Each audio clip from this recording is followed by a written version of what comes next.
Assalamualaikum warahmatullahi wabarakatuh. Selamat siang kawan-kawan semuanya. Siang. Apa kabar kalian hari ini? Alhamdulillah, kan? baik. Oh, ada yang baik dan ada yang nggak baik ya kawan-kawan. Mudah-mudahan kita selalu ada dalam lindungan Allah Subhanahu Wa Taala. Amin.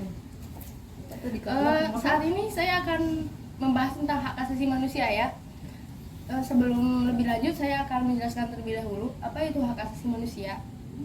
Hak asasi manusia itu adalah hak dan kebebasan fundamental bagi semua orang tanpa memandang jenis kelamin, ras, suku, etnis, bangsa, bahasa, dan agama. Hak asasi manusia mencakup hak sipil dan politik, seperti hak untuk hidup, berkebebasan, dan kebebasan berekspresi. Menurut kalian, HAM itu apa sih? Yang saya tahu HAM itu adalah hak dasar yang dimiliki manusia sesuai dengan kodratnya. Kalau menurut saya, hak asasi manusia adalah kebebasan dan perlindungan dasar yang dimiliki setiap orang sejak lahir. Oh, baik-baik. Kalau menurut saya sih HAM itu seperangkat hak yang udah ada dalam diri manusia itu sebagai makhluk ciptaan Tuhan, seperti itu sih.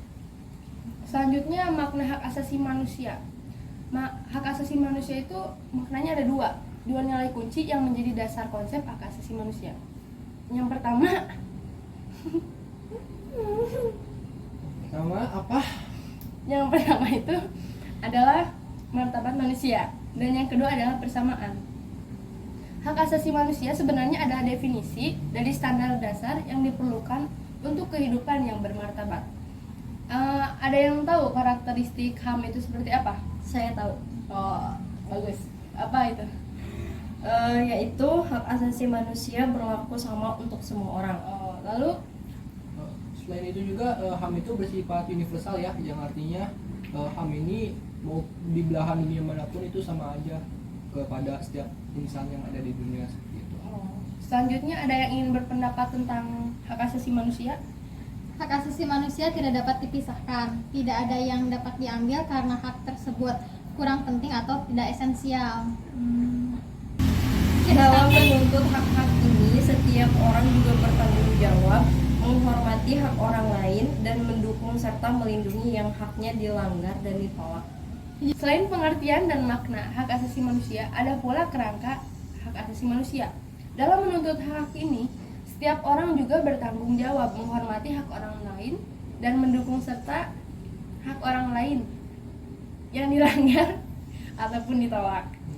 Kalian tahu nggak sih perjanjian hak asasi manusia yang utama pada Perserikatan Bangsa-Bangsa? Yang saya tahu Konvensi Internasional tentang Status Pengungsi 1951. Kalau yang saya tahu sih Konvensi Perbudakan 1926 yang dilengkapi dengan protokol tahun 1953, maaf. Dan yang saya tahu juga konvensi hak-hak penyandang disabilitas tahun 2006. Masih ada yang berpendapat mengenai HAM? Hak asasi manusia saling mendukung bersama-sama. Hak asasi manusia membentuk struktur yang paling melengkapi. Misalnya, kesempatan Anda untuk berpartisipasi dalam pengambilan keputusan lokal secara langsung mengandalkan hak Anda atas kebebasan berekspresi, untuk berserikat, atas pendidikan, dan bahkan untuk memenuhi kebutuhan hidup. Dalam menuntut hak-hak ini, setiap orang juga bertanggung jawab menghormati hak orang lain dan mendukung serta melindungi yang haknya dilanggar atau ditolak. Ada yang tahu lagi mengenai perjanjian hak asasi manusia yang utama pada PBB? Konvensi tentang ketidakterlakuan batasan hukum terhadap serangan terhadap kemanusiaan 1968. Juga ada konvensi anak ya tahun 1989. Baik. Selanjutnya saya akan memberitahu tentang pendapat para ahli. Yang pertama itu menurut John Locke. Dalam bukunya dengan judul The Second Treatise of Civil Government and a Letter Concerning Toleration tahun 2002 dijelaskan mengenai hak dan kewajiban asasi manusia. John Locke menyatakan hal ini mendefinisikan hak yang diberikan Tuhan kepada manusia mencakup persamaan dan kebebasan yang sempurna.